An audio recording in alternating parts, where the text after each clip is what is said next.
আজকের গল্প ঈশিতা রহমান সানজিদা রচিত পরিযান। গল্প পাঠে আমি জয়ন্তী। নাইম নিজের ঘরেই শুয়ে আছে। মাথার মধ্যে হালকা ব্যথা অনুভব করছে, যার জন্য মাথাটা বেশ ভারী মনে হচ্ছে নাইমের। জ্বরও এসেছে গায়ে। আজকে ওদের কেউ বের হয়নি, সবাই এখন নাইমের পাশেই বসে আছে। মিষ্টি ভীষণ খেপেছে পরীর উপর। ওর ধারণা পরীই এ কাজ করেছে, কিন্তু কিছু বলতে পারছে না। ওর খুব ভয় করছে, এখানে থাকতে ইচ্ছে করছে না। তখনই ঘরে প্রবেশ করলো সায়ের। নাইমের দিকে এগিয়ে গিয়ে বলল, এখন কেমন আছেন? নাইম চোখ তুলে তাকিয়ে আলতো হাসল। জি ভালো। চেয়ার টেনে বসে সায়ের বলল, ভাগ্য ভালো যে আমি ঠিক সময় পৌঁছেছিলাম। রাতে জ্বরটা বেড়েছিল, ভাবলাম বের হব না, আল্লাহই নিয়ে গেছে আমাকে। আপনার কি মনে হয়, মানে কাজটা কে করতে পারে? আমার মনে হয় বিপক্ষ দল এ কাজ করেছে, আর নয়তো আপনার উপর কারো ক্ষোভ ছিল। আপনার সাথে কি কারো মনোমালিন্য হয়েছিল? নাইম মাথা নেড়ে না বলল। তাহলে বুঝতে পারছি না, বন্যার কারণে লোকজনও লাগাতে পারছি না। পালক বলে উঠল, জমিদার এবং ওনার ভাই এখন কোথায়? দেখছি না তো। ওনারা শহরে গিয়েছেন, 2 দিনের মধ্যেই ফিরে আসবে। আমি এখন আসি। সায়ের উঠে চলে গেল। মিষ্টি বলল, আমি নিশ্চিত কাজটা পরীই করেছে। পালক সায়ের চলে যাওয়ার দিকে তাকিয়ে বলল, ছেলেটা অদ্ভুত, মেয়েদের চোখের দিকে তাকিয়ে কখনোই কথা বলে না। ওই অদ্ভুতের মধ্যে ভূত আছে। এটা জমিদার বাড়ি নাকি ভূতের বাড়ি বুঝি না। তোর নাইম, আমি আর কোনো কথা শুনবো না, এবার আমরা ফিরে যাচ্ছি। নাইমকে শাসিয়ে কথাটা বলে মিষ্টি। প্রত্যুত্তরে নাইম বলল, আমাকে পরীর সাথে কথা বলতে হবে। কাজটা কি সে সত্যিই করেছে? পরী আফার লগে দেখা করার কথা ভুইল্লা যান সাহেব। আফার পরাণ থাকতে বেড়ামাইনসের সামনে আইব না। হাতে ফলের থালা নিয়ে ঘরের ভেতর এলো কুসুম। তারপর আবারও বলতে লাগলো, পরী আফা আমারে পাঠাইছে আপনাগো সব কইতে। জানেন তো, আমাগো বড় মা আফারে কসম দিছে, হ্যাঁ যেন কোনো পুরুষরে মুখ না দেখায়। কিন্তু কেন কসম দিছে তা আফাও জানে না। আপনাকে কেউ অন্দরে গেছিল আফা জানে, কিন্তু হ্যাঁ আপনাকে ক্ষতি চায় না। এই গ্রামের মানুষ একে অন্যের শত্রুর, তাই আফা চায় আপনাকে ক্ষতি না হোক। আর আপনাকে সাবধান থাকতে কইছে। রাইতের বেলা বাহির হবেন না, সবসময় সায়ের ভাইয়ের সাথে থাকবেন। কথা শেষ করে কুসুম চলে গেল। কুসুমের কথার মানে পুরোপুরি কেউ না বুঝলেও পালক বুঝেছে। ও বলল, তার মানে মালা বেগমের কসমের জন্য পরী কারো সামনে আসে না, এমনকি নিজের চাচার সামনেও না। কারণ কি? পরীর রূপ, নাকি এর মধ্যে অন্য কারণ আছে? বেশি ভাবিস না পালক, ওদের সম্পর্কে জানার দরকার নেই। আজ নাইমের উপর হামলা করেছে, কাল আমাদের উপরও করতে পারে। তার থেকে ভালো আমরা এখান থেকে চলে যাই। ভয় জড়ানো কণ্ঠে বলল রুমি। নাইম এবার রাগ করে বলে, তোরা থামবি? এক চিন্তায় মরে যাচ্ছি, আরেক চিন্তা ঢোকাচ্ছিস মাথায়। আমার মনে হচ্ছে কুসুম সব কথা বলেনি। এই বাড়ির সবাই আমাদের থেকে কিছু আড়াল করছে। অন্তরে যা হচ্ছে তা সব কিছু পরীর মা জানে, কিন্তু আমার মাথায় যে ভাবনাটা ঢুকেছে সেটা হলো পরীর চাচা। পালকের কথায় শেখর বলল, বিয়ে করেনি তাই তো? তার বউ হয়তো মারা গেছে, এজন্য আর বিয়ে করেনি। আর এসব ব্যাপার বাদ দে তো, আমরা 2 দিনের অতিথি বলতে গেলে, কারো পারিবারিক বিষয় জেনে কি হবে? আসিফ বলল, সেটাই ঠিক। বেশি গোয়েন্দাগিরি করলে শেষে আমাদেরই বিপদ। কেউ আর কোনো কথা বলল না। নাইম ভাবছে, সায়েরের কথা শুনে মনে হলো ও কিছু করেনি, কিন্তু কে করেছে? মাথা ফেটে যাচ্ছে নাইমের। অন্যদিকে পালক ভাবছে মালার কথা। মালা হয়তো অনেক কিছুই জানে, কিন্তু কি জানে? কুসুম ছুটে গেল পরীর কাছে। এতক্ষণ সব লুকিয়ে শুনেছে সে। পরীকে খবরটা দিতেই ছুটে গেল। পরীর সামনে গিয়ে হাঁপাতে হাঁপাতে সব বলল। সব শুনে পরী মুচকি হাসল, বলল, শহরে বাবু পরীর লগে কথা কইতে চায়। এত স্বপন দেখা ভালা না কুসুম, পরি তারে কিছুই করব না, পরীর বাপে জানলে অনেক কিছুই করব। একখান কথা জিগাই আপা, বড় মা আপনারে কসম দিছে কেন? জানি না রে কুসুম, আম্মার মনে অনেক কষ্ট। সোনা আপার তো কোনো খবর নাই, রূপা আপা থাকতেও নাই। আমার নিয়ে অনেক চিন্তা করে আম্মা। রূপ থাকা হইলে অভিশাপ রে কুসুম। কন কি আপা, আপনি মেলা সুন্দর, যার লগে আপনার বিয়া হইবে হ্যাঁ অনেক ভাগ্যবান। না রে কুসুম, রূপ আছিল বইলা সবাই সোনা আপার দিকে খারাপ নজরে তাকাইতো, রূপা আপারে তো। একটু থামলো পরি, ধরা গলায় বলল, আমার দিকে কেউ খারাপ নজর না দেয় তাই আম্মা কসম দিছে আমি যেন কাউরে মুখ না দেখাই। পুরুষ মানুষের নজর খুব খারাপ, মন চাই চোখ দুইটা উঠাইয়া ফেলাই। কুসুম চুপ করে রইল, রাগে শরীর কাঁপছে পরীর। কুসুমের মনে হলো পরি বোধহয় কারো লালসার শিকার হয়েছে, কিন্তু জিজ্ঞাসা করল না, পরীকেই বলতে দিল, আজকের পুরুষ মানুষ সুন্দর কিছু দেখা মুগ্ধ হয় না, লালসার চোখে দেখে। সুন্দর ছুতে পাগল হয় তারা, হিংস্র থাবা দিয়ে সব সৌন্দর্য শেষ কইরা দেয়। আমার কাছে ওই পুরুষকে বাঁচার দরকার নেই। জানোস কুসুম, আমি একটা মানুষকে খুন করতে চাই, যে তিনটা জীবন নষ্ট করতে চাইছিল। চমকালো কুসুম, পরীর দিকে তাকিয়ে ভাবল, এত সুন্দর ফুলকে কে নষ্ট করতে চেয়েছিল? সে বলল, কেডা আপা? মুহূর্তেই পরীর ভাবগতি বদলে গেল, বলল, তা দিয়ে তুই কি করবি? আম্মা আইব কখন? একটু ভয় পেল কুসুম, এতক্ষণ তো ভালো কথাই বলছিল, এখন আবার কি হলো? কুসুম বলল, কবিরাজ দেহান হইলেই আইব, তুই যা এখন। কুসুম কোনো মতে ছুটে পালালো, পরি জানালার সামনে গিয়ে দাঁড়ালো। এই মুহূর্তে রূপালীর কথা ভীষণ মনে পড়ছে পরীর। অনেকদিন দেখে না রূপালীকে। প্রিয়জন দূরে থাকলে বুঝি এমন কষ্ট হয়? পানি এলো পরীর চোখে। বোনদের খুব মনে পড়ে ওর, যাদের সাথে শৈশব কেটেছে আজ তারাই নেই। রাতে মালার অবস্থার অবনতি হলো, কবিরাজ দেখিয়ে কোনো লাভই হলো না, শ্বাসকষ্ট হচ্ছে মালার। জেসমিন মালার পাশে বসে চোখের পানি ফেলছে। পরীকে খবর দিতে না চাইলেও সে খবর পেয়েই যায়। জুম্মান গিয়ে পরীকে খবর দিতেই পরী ছুটল মায়ের ঘরের দিকে। পথিমধ্যে কিছু একটা ভেবে থেমে গেল পরী, তারপর আবারও ছুটল পালকদের ঘরে। পরীর কথা শুনে ওরা সবাই ছুটে গেল মালার ঘরে। মালা তখন যন্ত্রণায় ছটফট করছিল।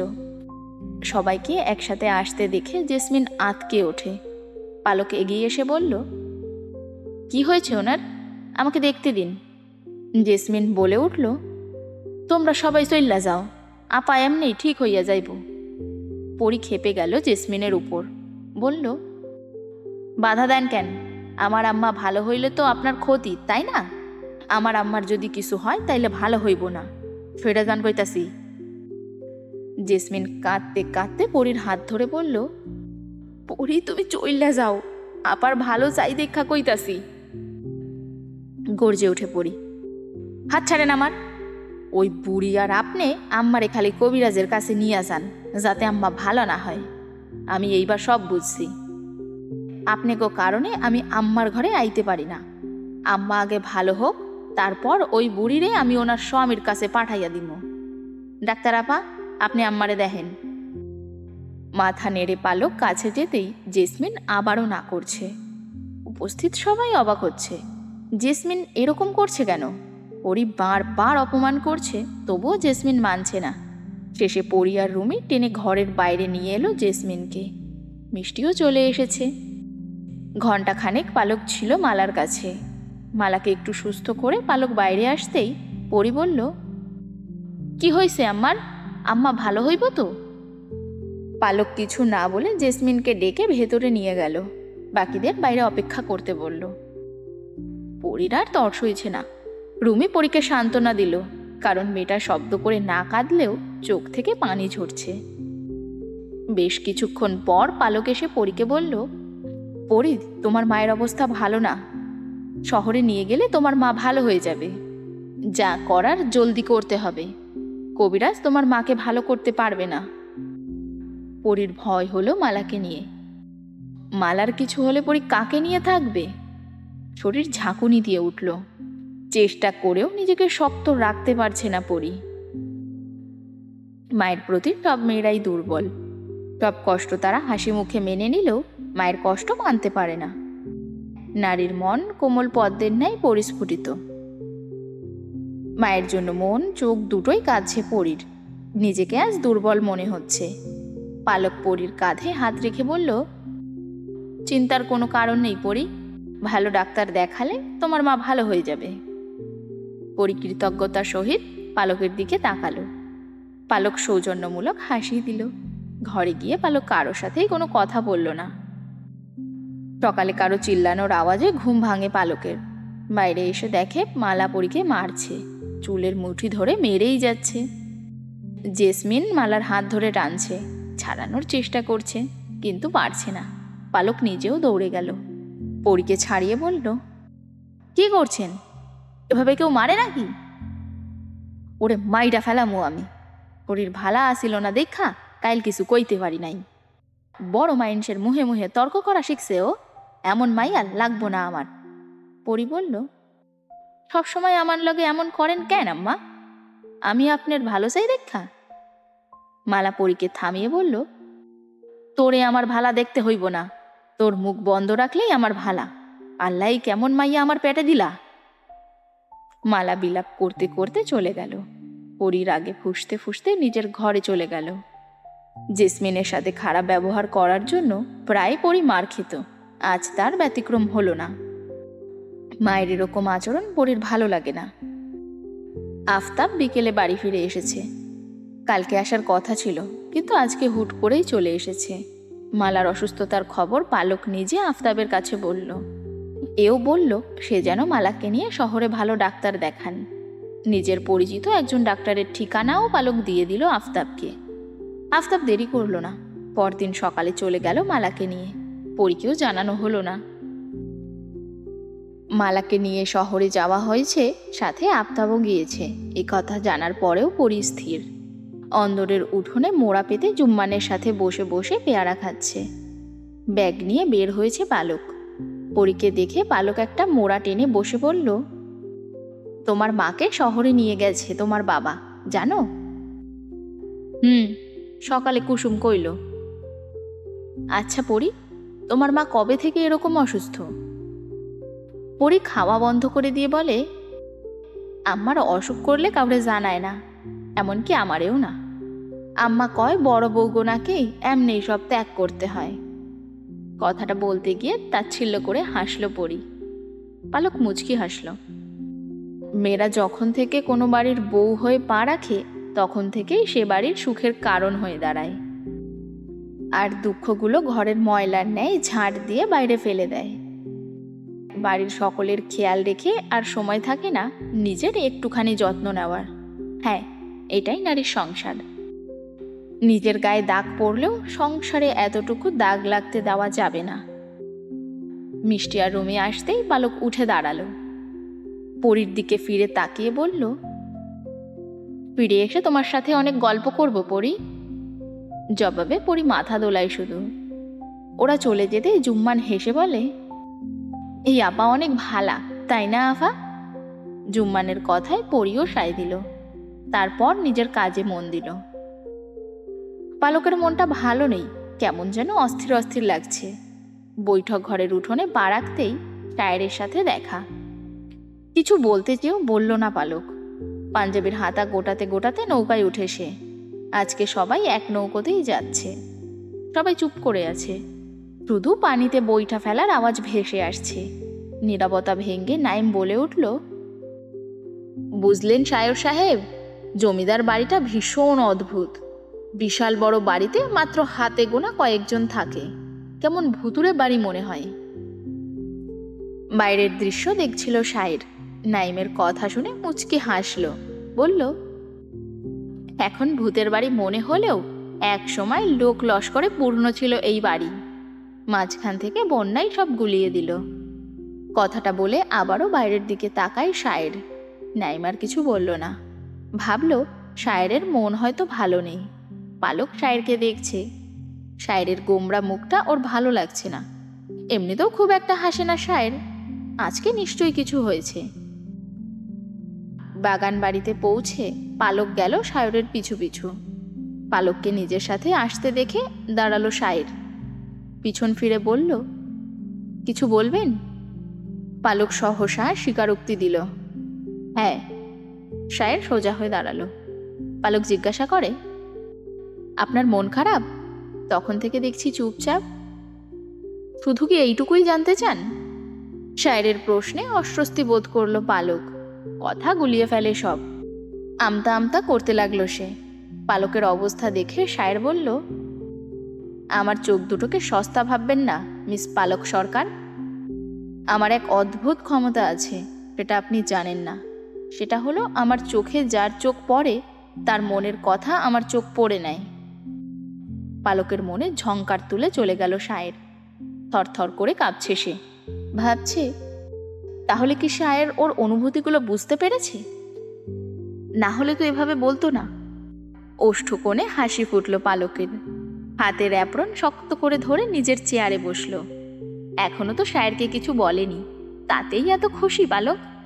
তাহলে ভালোবাসি বললে কত খুশি হবে? তার মানে ভালোবাসি কথাটা বলার মাঝে আনন্দ আছে। কতটা আনন্দ? ভাবতে ভাবতেই মুচকি হাসলো পালক। এটাও ভাবলো যে আজকে সব বলবে শায়েরকে। যদিও শায়ের তাকে মানবে না, তবুও অপূর্ণতা নিয়ে কে যাবে না। বন্যার পানি কমতে শুরু করে দিয়েছে। দিন দশেকের মধ্যে পদ্মা তার পানি ফিরিয়ে নেবে মনে হয়। এদিক দিয়ে পালকদের তাড়াতাড়ি চলে যেতে হবে। গ্রামের সবাইকে ওরা মোটামুটি সচেতন করে ফেলেছে, তাই ওরা গ্রামের মানুষদের সাথে একটু বেশি সময় কাটাচ্ছে। সবাইকে ওরা এই কদিনে আপন করেই নিয়েছে। সাধারণত গ্রামের মানুষগুলো একটু নোংরা হয়ে থাকে। বন্যায় দিক দিশা হারিয়ে আরও নোংরা হয়ে গেছে। কোনো কিছুই তাদের ঠিক নেই। তবুও নাইমরা নিজ হাতে সবাইকে সেবা দিয়েছে। যে মিষ্টি প্রথমে ঘৃণায় মুখ ফিরিয়ে নিয়েছিল, সেই মিষ্টিও সবাইকে আপন করে নিয়েছে। গ্রামের সবার দোয়া এখন ওদের মাথায়। কত বৃদ্ধা যে নাইমের মাথায় হাত রেখে দোয়া করেছে তার হিসেব নেই। অনেকদিন পর সম্পানকে দেখলো নাইম। সাথে বিন্দুও রয়েছে। হাতে থাকা ব্যাগটা থেকে লাল রঙের দুমুঠো কাচের চুড়ি বের করে বিন্দুর হাতে দিয়ে শুধালো, লাল শাড়ি পইরা হাতে এই লাল চুড়ি আর সিথিতে লাল সিন্দুর পইরা যখন আমার বউ হইয়া আমার ঘরে আইবি, তখন চোখ ভইরা তোরে দেখমো বিন্দু। লজ্জায় মাথা নত করে বিন্দু। সামনে থাকা পুরুষটিকে নিয়ে কত তার জল্পনা কল্পনা। তার ঘরের ঘরণী হবে, শাখা সিঁদুর পরে সেজে গুজে ঘুরে বেড়াবে, আর সম্পান সুমধুর কথা বলে লজ্জা দেবে বিন্দুকে। কিন্তু সম্পান তাকে এখনই লজ্জায় আড়ষ্ট করে ফেলেছে। সম্পান বুঝতে পারলো বিন্দু লজ্জা পাচ্ছে, তাই সে কথা ঘুরিয়ে বলল, কাইল ভোরে শহরে যাইমু, তোর লইগা লাল শাড়ি আনমুনে, পারলে ভোরে দেখা করিস। কিন্তু আমি তো ভোরে উঠতে পারি না। তুই তো আবার ঘুম পাগল। এত ঘুম পাগল হইলে সংসার করা মুশকিল হবে, তাই ঘুম কমা বিন্দু। পরাণে এত ঘুম রাখিস না। পরাণে তো তুমিও আছো, তোমারে নিয়ে ঘুমাই। দুষ্টু হাসলো বিন্দু, সাথে সম্পানও হাসলো, কিন্তু বেশিক্ষণ স্থায়ী হলো না। নাইমকে দেখে মিলিয়ে গেল বিন্দুর হাসি। তড়িৎ গতিতে যাই বলে চলে গেল। কিন্তু সম্পান ঠায় দাঁড়িয়ে আছে। নাইম কাছে এগিয়ে এসে দাঁড়ালো। মৃদু হেসে বলল, নিজের ভালোবাসা তো ঠিকই পেয়ে গেছো, অথচ আমার বেলায় অন্যায় কেন সম্পান? তাহলে কি আমি ধরে নেব যার যার ভালোবাসা তার কাছে মূল্যবান, বাকি সবই ঠুনকো? ঈষৎ চমকালো সম্পান। এই নাইম কয়েকদিন আগে তার কাছে নিজের মনোভাব পোষণ করেছিল। বলেছিল সে পরীকে দেখতে চায় এবং খুব করে ভালোবাসতে চায়। সম্পানের কাছে আকুতি করে সাহায্য চেয়েছিল, কিন্তু ভীতু সম্পান তাকে ফিরিয়ে দিয়েছিল। বলেছিল সে কোনো সাহায্য করতে পারবে না। নাইমের চোখের দিকে তাকিয়ে সেদিন মায়া হয়েছিল সম্পানের, কিন্তু তার কিছুই করার ছিল না। এই সুদর্শন পুরুষটিকে ফেরাতে মন চাইছিল না। এছাড়া যে কোনো উপায় নেই সম্পান মাঝির কাছে। সে আস্তে করে বলল, আমি কিছুই করতে পারবো না ডাক্তারবাবু। পরীর লগে তো দূরের কথা, জমিদার বাড়ির ধারে কাছে যাওয়ার সাহস আমার নাই। এত ভয়ের কারণ কি সম্পান? কারণ আজ থেকে 8 বছর আগে রাখাল দাদার যে অবস্থা হয়েছিল তা দেখা ভয় কাঁপছিল পুরা গ্যারাম। তারপর থাইকা জমিদার বাড়ির পূর্ণ মাইয়ার দিকে তাকানোর সাহস কারো হয় নাই। বিন্দুও পারবো না, বিন্দুও পারবো না। আমি চাই না বিন্দুর কোনো ক্ষতি হোক। কপালে দৃঢ় ভাঁজ পড়ল নাইমের। রাখাল সম্পর্কে সে অবগত। সোনালি তার হাত ধরে পালিয়েছে। নাইম আবার জিজ্ঞাসা করে, তুমি দেখেছিলে রাখালকে? এখন ওরা কোথায় আছে? জানি না, আমি তখন ছোট আছিলাম, তাও আমার মনে আছে সব। আপনি যদি দেখতেন তাইলে আপনিও পরীর আশেপাশে যাইতে চাইতেন না। আমি এখন যাই বাবু, একখান কথা কই। জমিদাররে যত ভালো দেখেন তত ভালো না। যেদিন রাখাল রে মারছিল সবাই সেদিন বুঝছে। সম্পান চলে গেল। নাইম বুঝল রাখালের মারাকে কেন্দ্র করে গ্রামের সবাই এখনো জমিদারের ভয় তটস্থ। এজন্য কোনো পুরুষ জমিদার বাড়িতে যায় না। তবে কি রাখালের সাথে ভয়ঙ্কর কিছু হয়েছিল? তাই হবে, না হলে সম্পান এত ভয় পেত না। তবে ওরা দুজন এত কিছুর পরেও একসাথে আছে ভেবে স্বস্তির নিঃশ্বাস ফেলল সে। সম্পানের কথাগুলো যেন নাইমের ইচ্ছে আরও বাড়িয়ে দিল। পরীর কথা সে কিছুতেই মাথা থেকে বের করতে পারছে না। প্রতিটি মুহূর্ত তার পরীকে ভেবেই কাটে। এরই মধ্যে সন্ধ্যা হতে চলল, সঙ্গে ঝড়ের পূর্বাভাস। মৃদু বাতাসে ছেয়ে গেল চারিদিক। মিষ্টি, রুমি আর আসিফ এসে নৌকায় চড়ে বসে। বড় নৌকো আজ নেই, তাই দুটো ছোট নৌকো ঘাটে বাঁধা। রুমিদের নৌকো ছেড়ে দিয়েছে। তখনই মিষ্টি বলে উঠল, এই যা, পালককে ফেলে চলে এলাম। পালক পরের নৌকায় চলে আসবে, চিন্তা করিস না। আসিফের কথায় শান্ত হলো মিষ্টি। নৌকা জমিদার বাড়ির সামনে থামতেই ওরা নেমে ভেতরে গেল। অন্দরে ঢুকে সিঁড়ি বেয়ে দোতলায় আসতেই ওরা দেখতে পেল হারিকেন হাতে পরী এদিকেই আসছে। পরীর এক হাতে হারিকেন, আরেক হাত দিয়ে পরনের ঘাগরা সামান্য উঁচু করে ধরেছে। লাল আলোতে শোভা পাচ্ছে পরীর সৌন্দর্য, যা দেখে ঈর্ষান্বিত হলো মিষ্টি। কিন্তু সে চুপই রইল। পরীর কাছে এসে জানতে চাইল, পালক কোথায়? রুমি জবাব দিল সে পরের নৌকোতে আসছে। পরী কথা শুনে কুসুমকে ডাকতে ডাকতে নিচে চলে গেল। নিজেদের কক্ষে গিয়ে মিষ্টি ক্ষোভ প্রকাশ করল। তেজি গলায় বলল, এই মেয়েকে দেখলে আমার গা জ্বলে যায়।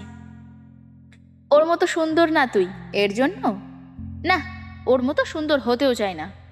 কিন্তু ওর জেদ দেখলে আমার বিরক্ত লাগে। এতটুকু বয়সে এত সাহস সঞ্চয় করতে সবাই পারে না, কিন্তু পরীর মধ্যে সেই সাহস আছে, আছে যথেষ্ট বুদ্ধি। শক্তি দিয়ে না হলেও বুদ্ধি দিয়ে ও 100 জনের সাথে লড়তে পারবে। বিপরীতে জবাব দিল না মিষ্টি। চুপচাপ পোশাক বদলে পালঙ্কে শটান হয়ে শুয়ে রইল। প্রহর বাড়তেই রুমির চিন্তা হলো, পালক তো এখনো এলো না। চারিদিকে প্রবল বেগে বাতাস বইছে, তাহলে কি ওরা আসতে পারেনি? মিষ্টি ঘুমোচ্ছে, তাই রুমি গেল বৈঠক ঘরে। নাইমদের কক্ষের দরজায় পরপর কয়েকটা টোকা দিতেই শেখর এসে দরজা খুলল। রুমি অবাক হয়ে ভেতর ঢুকে বলল, তোরা চলে এসেছিস? তাহলে পালক কোথায়? বিস্মিত কণ্ঠস্বরে শেখর বলে, তোদের সাথে আসেনি? আমরা তো ভাবলাম তোরা একসাথে এসেছিস। নাইম শুয়েছিল, সে উঠে এসে বলল, তাহলে পালক কোথায়? বাগান বাড়িতে আটকা পড়লো নাকি? তাই হবে, তোরা পালককে আনার ব্যবস্থা কর তাড়াতাড়ি। রুমিকে আশ্বাস দিয়ে নাইম ছুটে গেল সায়েরের ঘরে। সায়ের ওদের সাথেই ফিরেছে। নাইমের মুখে পালকের কথা শুনে অনিচ্ছা থাকা সত্ত্বেও বাগানবাড়ির উদ্দেশ্যে রওনা হলো সে। প্রবল বাতাসের মধ্যেই নাইম, শেখর, আসিফ আর সায়ের বেরিয়ে পড়ল। মধ্যরাতে ঘুম ভাঙে পরীর। কেন যেন অস্থির অস্থির লাগছে ওর। এই ঠান্ডা আবহাওয়ার মধ্যেও ঘামতে লাগলো পরী। একটা স্বপ্ন দেখেছে সে, কিন্তু কি দেখেছে তা মনে করতে পারছে না। এমনটা মাঝে মাঝেই হয় পরীর সাথে। স্বপ্নে কি দেখে তা কিছুতেই মনে করতে পারে না। সে কি সুস্বপ্ন দেখেছে নাকি দুঃস্বপ্ন? ভাবতে ভাবতে পরি হাঁটু জড়ো করে অন্ধকার কক্ষেই বসে রইল। এভাবেই অনেকক্ষণ কেটে গেল, আর ঘুমোতে পারল না পরি। তবে ভোরের দিকে ঘুমিয়ে পড়ল। মোরগ ডাকার সাথে সাথেই কুসুম আর জুম্মান ছুটে এলো পরির ঘরে। কুসুমের ডাকে ধরফরিয়ে ওঠে পরি, কিন্তু কুসুম কথা বলতে পারছে না, শুধু হাঁপাচ্ছে। পরি তাকিয়ে রইল। কুসুম নিজেকে ধাতস্থ করে বলল, পরি আপা, সর্বনাশ হয়ে গেছে। কাল রাইতে ডাক্তার আপা বন্যার পানিতে ডুইবা মইরা গেছে। কুসুমের কথাটা শুনে পরির শরীর ঝাঁকুনি দিয়ে উঠল, কাঁপতে লাগলো সর্বাঙ্গ। কুসুম ডাক্তার আপা বলতে কাকে বোঝালো? প্রশ্নটা করতে পারে না পরি। ঠোঁট দুটো তার অসম্ভবভাবে কাঁপছে। পরির চাহনি দেখে জুম্মান বলল, ওই ভালো ডাক্তার আপা, আপা বাইরে লাশ আনছে। পরির কানে একটা কথা বাজতে লাগলো, ফিরে এসে তোমার সাথে অনেক গল্প করব পরি। আর বসে থাকতে পারলো না পরি, ছুট লাগালো সে। সিঁড়ি ভেঙে নিচে এসে যেই না বৈঠক ঘরের দিকে যাবে, তখনই মালা চেপে ধরে পরির হাত। এক টানে পরিকে বুকে চেপে ধরে মালা। মালাকে দেখে অবাক হয় না, বরং শক্ত করে জড়িয়ে ধরে মালাকে। পরির মুখ থেকে বারবার আম্মা শব্দটি বের হয়। রাতে ঝড়ে যে এত বড় তাণ্ডব চালাবে তা নূরনগরের কারো জানা ছিল না। সে যে একটা নিষ্পাপ প্রাণ কেড়ে নিল, কিন্তু পালক কিভাবে পানিতে পড়ে গেল তা কেউই বুঝতে পারল না। পানির কাছেই বা গেল কেন? ইতিমধ্যেই সারা গ্রামে পালকের মৃত্যুর খবর ছড়িয়ে পড়েছে। চোখের পানি ফেলেছে অনেকেই। মেয়েটা অনেক ভালো ছিল, এই কথাটা সবার মুখেই শোনা গেল। ভিড় জমেছে জমিদার বাড়ির প্রাঙ্গণে। নারী পুরুষ বাচ্চাদের আনাগোনা বাড়ছে। শহুরে ডাক্তারের লাশ দেখে যাচ্ছে এক এক করে। সাদা কাপড়ে ঢাকা পালকের নিথর দেহ পড়ে আছে। তার থেকে খানিকটা দূরে রুমি কাঁদার মধ্যে বসে আছে। ওর পাশে মিষ্টি একইভাবে বসে আছে। মাঝরাতে যখন এই লোমহর্ষক খবরটা পেল, তখন থেকেই কাঁদছে, কিন্তু এখন কাঁদার শক্তি দুজনেই হারিয়েছে। তাই শুধু পালকের লাশের দিকেই তাকিয়ে আছে। স্থির সে দৃষ্টি। কিছুটা দূরে গাছের শিকড়ের উপর নাইমার শেখর বসে আছে। আসিফ চুপচাপ দাঁড়িয়ে আছে। কাল রাতে যখন সবাই বাগান বাড়িতে পৌঁছলো, তখন ঝড় একটু কমেছে। পুরো বাড়ি তন্ন তন্ন করে খুঁজেও পালককে ওরা পেল না। ওদের সাথে গ্রামের লোকেরাও খুঁজলো, কিন্তু পেল না। কেউ একজন বাড়ির পেছনে গেল খুঁজতে, যেখানে কেউই যায় না। পানিতে উপুর হয়ে ভাসছে পালক। হারিকেনের আলোয় লোকটা ভালো করে কিছু দেখল না, তবে চিৎকার দিয়ে সবাইকে ডাকলো। কয়েকজন শায়েরের আদেশের সাথে সাথেই পানিতে নেমে পড়ল। সবাই মিলে ধরাধরি করে পালককে ডাঙ্গায় তুলে আনে।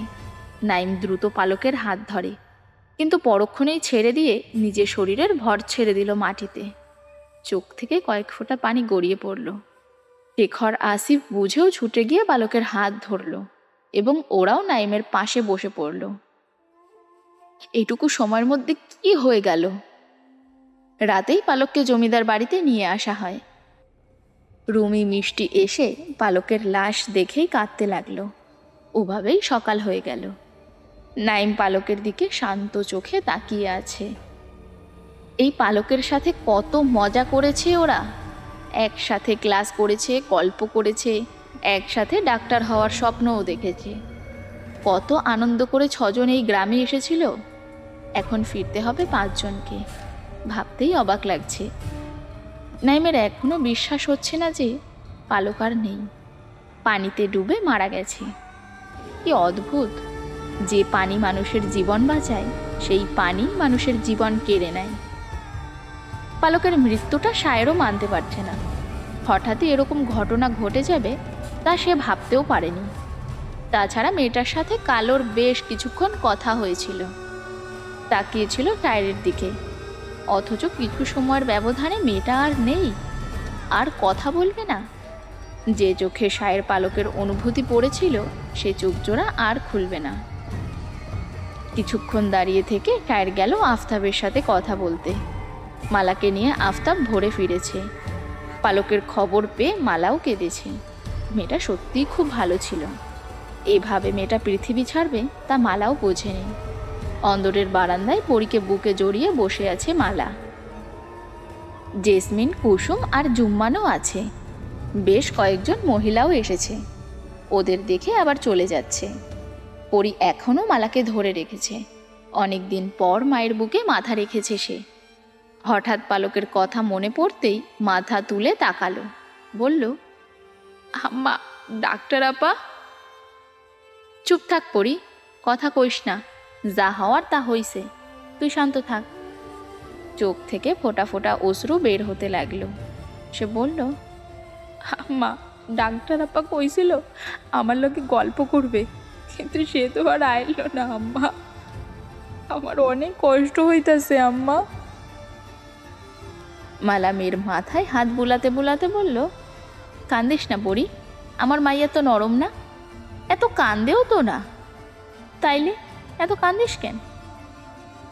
মালা আবার পরীকে জড়িয়ে নিল। পরী ফুপিয়ে ফুপিয়ে কাঁদতে লাগলো। শক্ত করে জড়িয়ে ধরল মালাকে। ঠিক তখনই মিষ্টি রুমি অন্দরে ঢুকলো। পরী চট করে মাথা তুলে তাকায়। যন্ত্র মানবের মতো হেঁটে আসছে দুজনে। সিঁড়ি বেয়ে দুজন দোতলায় চলে গেল। কিছুক্ষণ পর নিজেদের ব্যাগ নিয়ে এলো ওরা। মালার সামনে গিয়ে রুমি ভাঙ্গা গলায় বলল, আমরা চলে যাচ্ছি, ভালো থাকবেন। বুঝতে পারিনি যে হাসি খুশিভাবে এসেছিলাম আর যেতে হবে কাঁদতে কাঁদতে। পালককে এভাবে হারিয়ে ফেলবো জানলে কখনোই এখানে আসতাম না। বলতে বলতেই কান্নায় ভেঙে পড়ল রুমি। চোখের জল মুছতে মুছতে অন্দর থেকে বের হয়ে গেল। ওরা চলে যাচ্ছে শুনে পরী উঠে দাঁড়িয়ে বলল, আমি একবার দেখবো ডাক্তার আপারে। আম্মা, আমি বাইরে যাবো, আম্মা আমারে একবার যাইতে দেন। নাইমরা নিজেদের ব্যাগ গুছিয়ে নিয়েছে। পালককে নিয়ে এখনই শহরে রওনা হবে সবাই। পালকের বাবা মা শহরেই থাকেন। ওখানেই দাহ করা হবে পালককে। কোন মুখে ওরা পালকের বাবা মায়ের সামনে দাঁড়াবে তাই ভেবে পাচ্ছে না ওরা। ঘাটে বিশাল ছইওয়ালা নৌকো নিয়ে দাঁড়িয়ে আছে সম্পান সহ আরও দুজন মাঝি। নৌকো করেই পালককে শহরে নিয়ে যাওয়া হবে। নাইম, শেখর, আসিফ গেল পালককে নৌকায় তুলতে। নাইম পালকের দেহে হাত দিতেই একটা নারী কণ্ঠস্বর ভেসে আসে, একটু দাঁড়ান, আমি দেখমো আপারে। ওড়না দিয়ে মুখ ঢেকে পরী দৌড়ে এলো। নাইম ছেড়ে দিল পালককে। হাঁটু মুড়ে সে পাশেই বসে রইল। পরী ছুটে গিয়ে নাইমের পাশেই বসে। পালকের মুখের উপর থেকে কাপড়টা নাইম সরিয়ে দিল। পালকের মুখটা দেখেই কেঁদে ফেলল পরী। সাদা হয়ে গেছে মুখটা, চোখ দুটো কালচে বর্ণ ধারণ করেছে।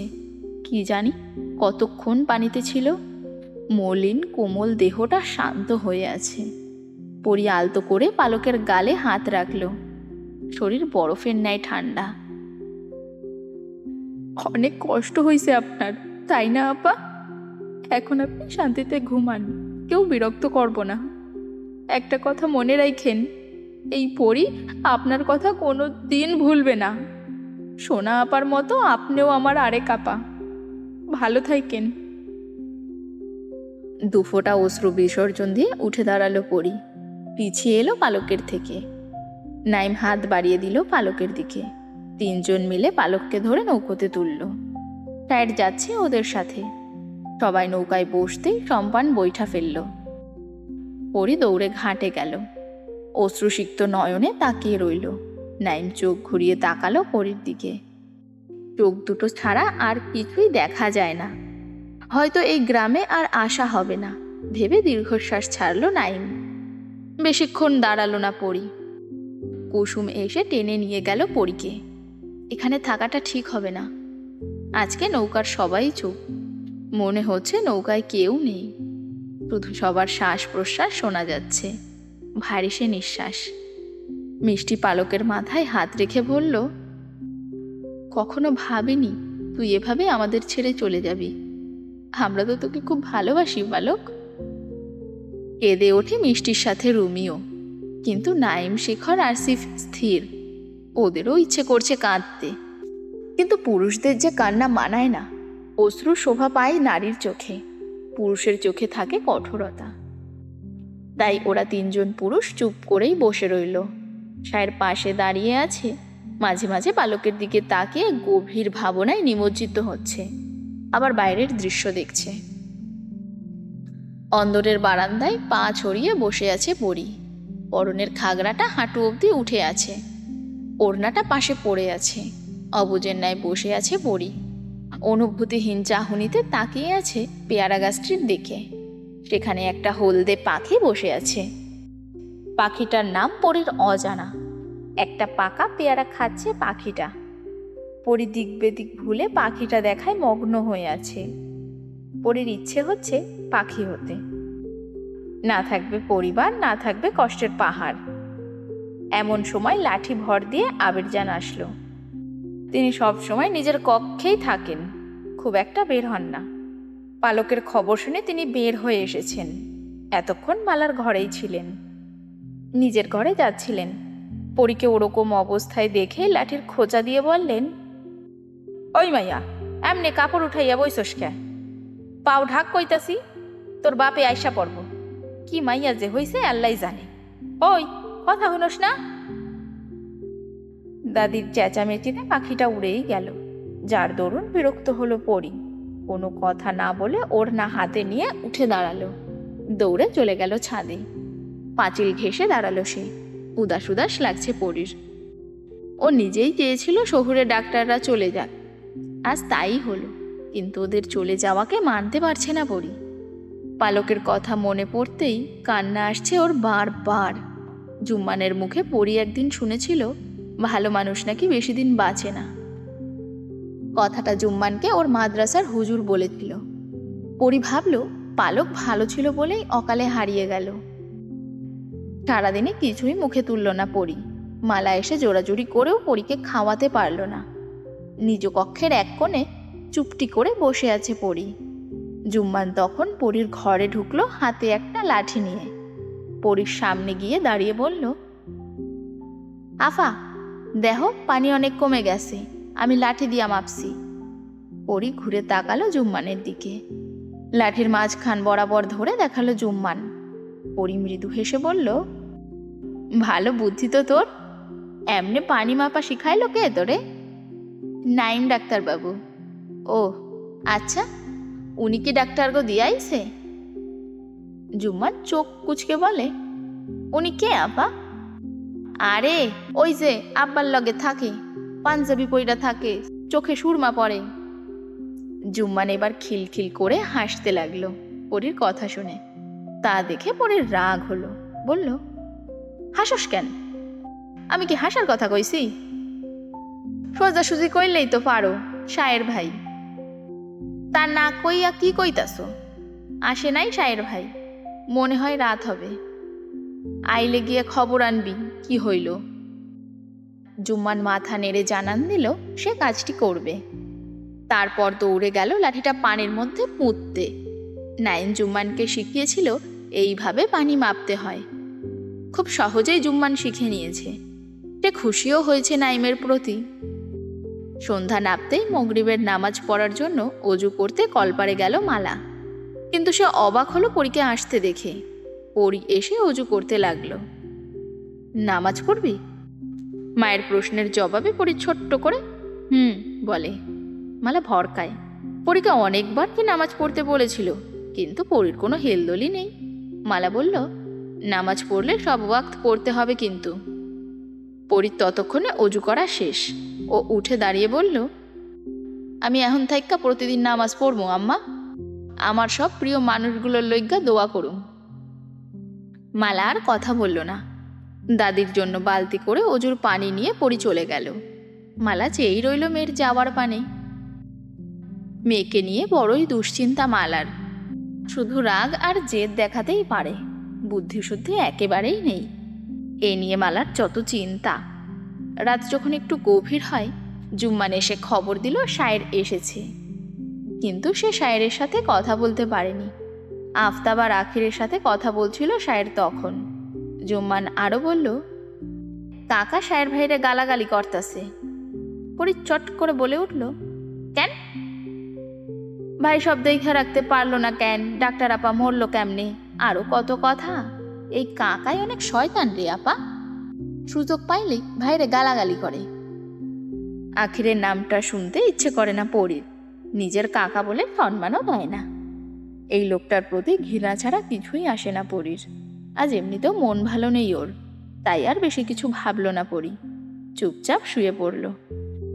কিন্তু রাত যত গভীর হলো পরীর খিদে তত বাড়ল। সারাদিন কিছু খায়নি, রাতে জুম্মান খেতে ডাকলেও গেল না। কিন্তু এখন আর খিদে সহ্য করতে না পেরে হাঁড়িকে নিয়ে ছুটে গেল রন্ধনশালায়। ভাত বেড়ে গপ গপ করে খেতে লাগলো সে। তখনই দরজায় টোকা পড়ল। বৈঠক ঘর থেকে কেউ অন্দরের দরজায় কড়া নাড়ছে। পরী এঁটো হাতে ঘোমটা টেনে গিয়ে দরজাটা হালকা করে খুলল। রাগান্বিত কণ্ঠে শায়ের বলল, এতক্ষণ লাগে তোর দরজা খুলতে? আমার খাবার নিয়ে আয়। বলেই চলে গেল শায়ের। পরী থম মেরে দাঁড়িয়ে রইল। পরক্ষণে মনে করল হয়তো কুসুমকে মনে করেছে শায়ের, নয়তো পরীকে ধমক দেওয়ার সাহস আছে ওই সামান্য কর্মচারীর। পরী গিয়ে শায়েরের জন্য ভাত বাড়ল, তারপর আস্তে করে বৈঠক ঘরে পা রাখল।